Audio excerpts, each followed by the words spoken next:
Black folks, I'm going to give you some real game here, so pay attention. It's going to be one of the most important videos that you'll ever watch. This is a lesson on racism. This is called subliminal blending. It's when you take a concept or people and you subliminally blend them into other cultures or into other ideas for a desired outcome. Like, for example, look at popular media and culture and how they portray black people.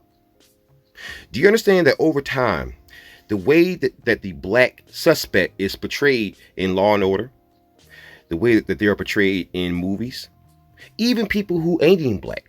Think about Rambo. Think about how many people Rambo harmed in his movies. How many of them were white? And think about the perceptions that has generated from Rambo's more enthusiastic movies. Think about it. Think about the perception of the criminal. Why is it so often us? It's not based on any kind of facts. It's based on media portrayals. This is why so many media companies have been refusing to do the mugshot rollout. You know, where they show somebody's mugshot and they haven't been convicted of anything, they're just accused. And oftentimes it's based on police testimony that's oftentimes lies.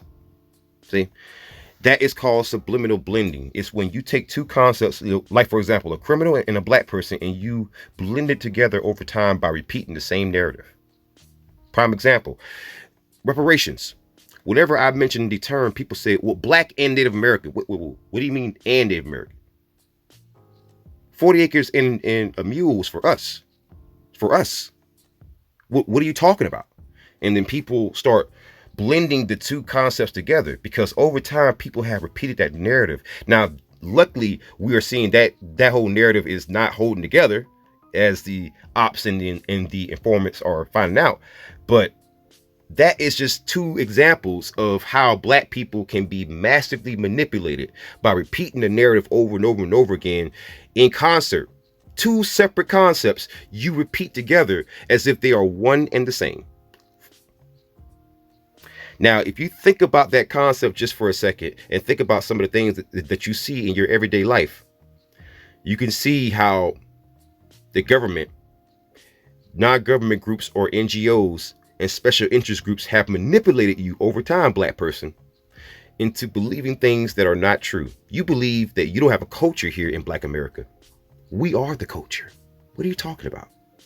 You've been told that you're criminals. You're told that you were told so much other stuff and none of it was true. So why did you ever believe it? Because you were told that repeatedly.